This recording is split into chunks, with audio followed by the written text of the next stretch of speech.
Well, good afternoon, everybody. Get this started. I'm proud to be here with many of our legislative colleagues. I'm proud to be here with Pro Tem McGuire and, of course, our governor, Mr. Gavin Newsom. This is a dangerous moment for our country. And we are here to meet that moment as Californians, as legislators. You know, President Trump doesn't believe in our democratic system. And it's clear that he'll do whatever it takes to hold onto power. That's what we saw on January 6th. He couldn't handle losing. So he sent a violent mob that terrorized our nation's capital, all to stop the peaceful transition of power. What happened yesterday in Texas is the same dangerous playbook. His MAGA allies in that state just gave themselves 5 more House seats at Trump's order. They want to rig the system so that there's no way Republicans can lose in the 2026 midterm elections. Let's call it for what it is.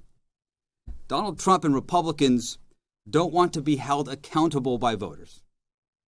Not in California, not anywhere, actually, in this country. They don't want to be held accountable for cutting Medicare, Medicaid. They don't want to be held accountable for reckless tariffs that are raising prices at the grocery store every single day, and on many other goods. They don't want to be held accountable for illegal ICE raids that are terrorizing our neighborhoods. They don't want to be held accountable for the corruption that sees Donald Trump, his family, his closest friends raking millions of dollars while everyone else struggles to get by in this country. The list goes on and on and on. Of course, Donald Trump doesn't want to be held accountable for his failures in this next election. That's why he is trying to rig it. Well, Mr. President, here in California, we are going to hold you accountable for your failures. And we will do whatever it takes to preserve American democracy and ensure that voters can still let you know in 2026 what they think of your job performance. And this bill is a temporary measure in response to an urgent threat. Californians can see that threat. Why?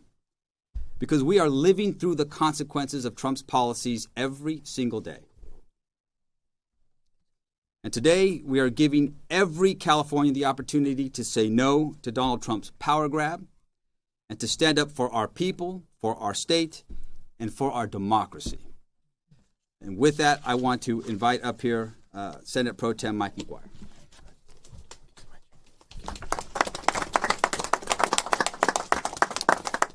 Well, good afternoon. I want to take a moment to acknowledge Speaker Rivas. I've said it before, and I'm going to say it again, and I'll continue to say it. He is one of the best in the nation. We are so grateful that he is helping lead California, and I'm grateful to call him a partner and a friend. And thank you so much, Mr. Speaker, for all your work. I want to acknowledge the governor who has had the backbone to be able to stand up against Donald Trump, one of the few. And accountability is coming, thanks to California. I also want to acknowledge the senators, the assembly members who have moved this historic legislation forward today. And we are here this afternoon because we're putting our faith in our fellow Californians to do the sacred duty to walk into the voting booth, sit at their kitchen table, and do their best to do the right thing. Cast their vote in one of the most consequential elections that we will have in our lifetime. And let's be honest, let's get through the rhetoric. We all know we wouldn't be here in this situation if it weren't for the nefarious actions of Republican leaders in Texas and their boss, Donald Trump. Actions of Republicans in Texas that have now been compounded by inaction from Republicans in California. Let's be crystal clear. All of this entire circus could have been avoided nullifying nearly a century of election protocols. We know that this is just the start. Redistricting is the first step in Donald Trump's playbook. He said the quiet part out loud earlier this week. They're coming after mail-in voting to disenfranchise tens of millions of Americans. Next stop, the census. Our Republican colleagues, all this week here in California, Republican leaders have gone on TV, had press conferences, did live events on their social media, expressing outrage about the action that California is taking. But what they forgot to mention is how we got here.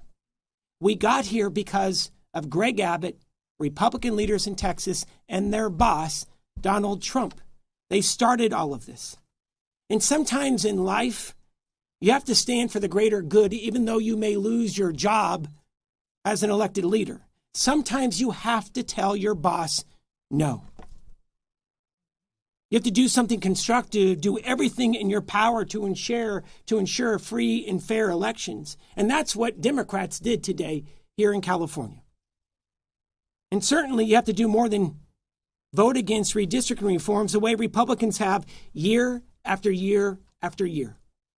Their votes are public. They have voted against the vast majority of independent redistricting reforms advanced in this legislature over this past decade. You know, it is offensive to be able to see these sham lawsuits that Republican leaders in California are advancing. We called it the Scaramucci of the lawsuits in the last 48 hours. The Supreme Court rejected it. And it's offensive because their brethren are literally tracking elected leaders with state troopers, calling in the FBI, locking legislators in the chambers, and dragging a female legislator out of the bathroom just simply because she didn't have permission to go. Here is, I think, all of our concern. We've seen this story play out in history. The hypocrisy today may save them for today, but it won't save their hides tomorrow. Because the secret police and the Mar-a-Lago goons, they're going to find a way and a reason to come after them as well, just like they're doing Democratic mayors and leaders across this nation. All of us support independent redistricting here in California and every state in this union. One thing that we do not support is unilateral disarmament when the fairness of the 2026 election is being threatened. You know, other states may want to play games. California is the only state committed to fairness whose potential redistricting goes away the minute others drop theirs. I'm going to end it right here with this. Today was more than drawing lines on a map. It was about drawing a line in the sand to stop Texas, to stop Donald Trump from rigging this election. And the stakes are so high for California. Millions are going to lose health care. Our families will lose health care. Fire assistance will continue to be leveraged for millions across this state. People are going to continue to be snatched up off the street. Public education funding is going to dry up, and the governor will talk about a recent Supreme Court ruling that's going to hurt this state for years to come. One of the main reasons I think I voted for today is because this package of bills, the person that's going to be impacted the most is going to be waiting for me tonight at our kitchen table to tell me about his first week of school. My son, 4.5, started TK this week. Today's vote, regardless of what Republicans may say, today's vote is not about politics. Today's vote is about protecting people. It's about protecting this state, protecting our progress and everything that we stand for. It's about protecting the future, ensuring fairness, and trusting the voters.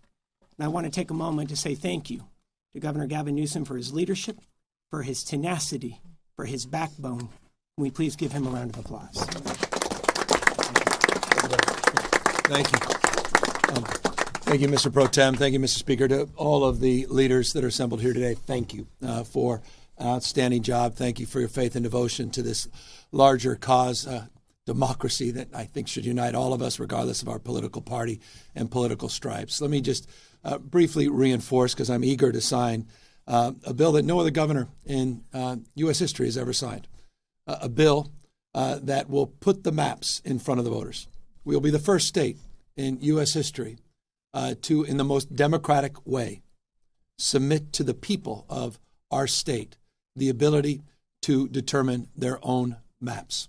That simply has not been done. But I want to first just briefly back up and pick up a little bit on what the Speaker and the Pro Tem said, and just remind everybody what they reminded you that need to be reminded, all of us again, of how we got here. We got here because the President of the United States is struggling.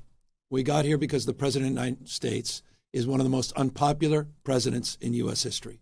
We got here because he recognizes that he will lose the election. Congress will go back into the hands of the Democratic Party next November. We got here because of his failed policies. Those are being exposed hour by hour, reinforced today by Walmart announcing they'll be raising prices because of the tax increases, because of the tariffs.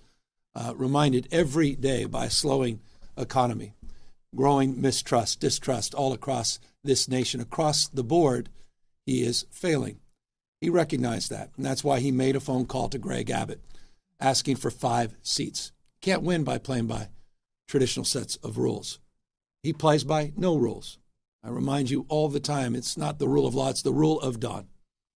And we're standing up to that. We're responding to that. They fired the first shot, Texas. We wouldn't be here had Texas not done what they just did. Donald Trump didn't do what he just did.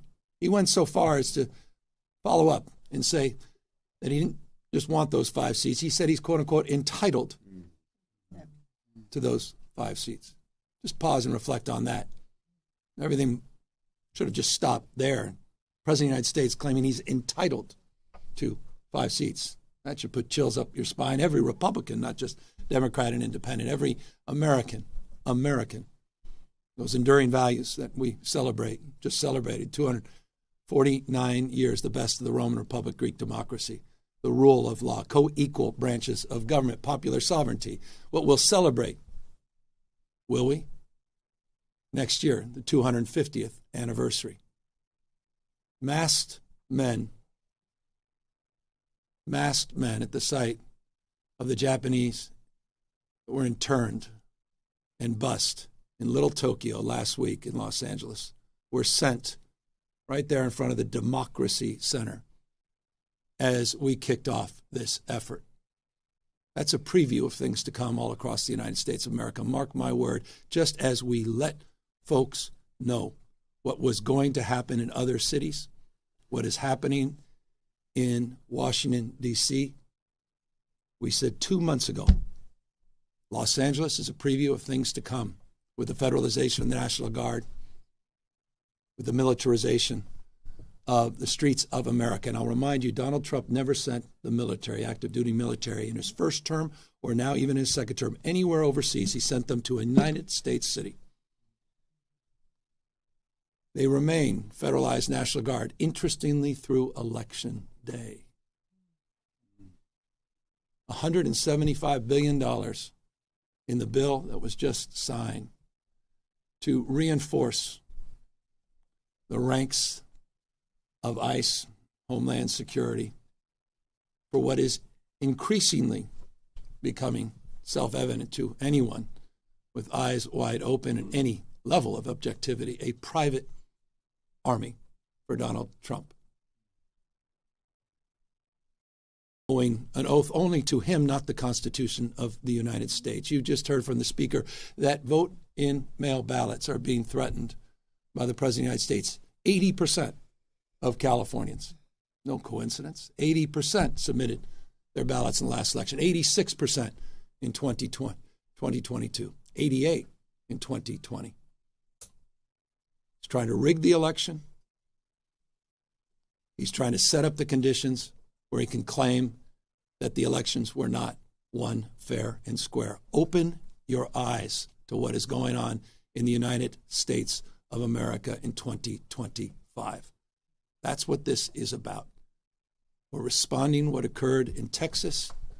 We're neutralizing what occurred, and we're giving the American people a fair chance. Because when all things are equal, we're all playing by the same set of rules, there's no question that the Republican Party will be the minority party in the House of Representatives next year. We'll be transitioning, and I'll close, from this process that has unfolded over the course of the last few weeks to the campaign after I sign these two pieces of legislation establishing a special session and the maps. I also will be signing a proclamation on November 4th, the people of the state of California, in a transparent and, as Speaker and Pro Tem said, temporary and democratic way, will have the opportunity to determine their fate and our collective future. And I couldn't be more proud, again, of the extraordinary leaders that are standing up for the rule of law, are standing up for the principles and those enduring values of our founding fathers. Thank you for getting us to this point. We have a lot more work to do to get this done on November 4th.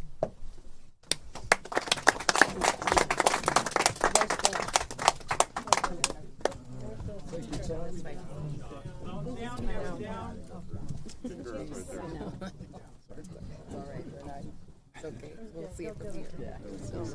Yeah. Well, here we go. Everybody's trying to get everything. Come on.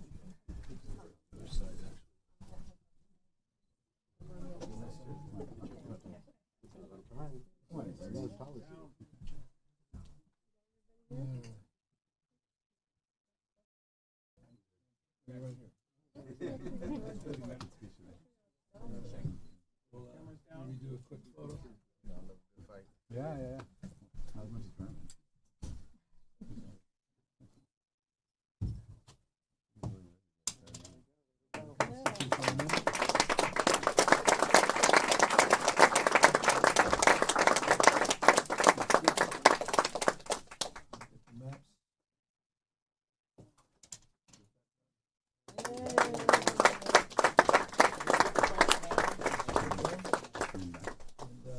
We'll establish the formality with the special election proclamation. We'll establish November 4th. This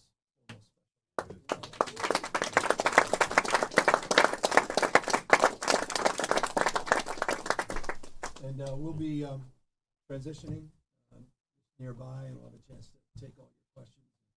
And we'll look forward to seeing you very shortly. Thank you all. Thank you, everyone.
Teenagers are building businesses with AI, while the only AI you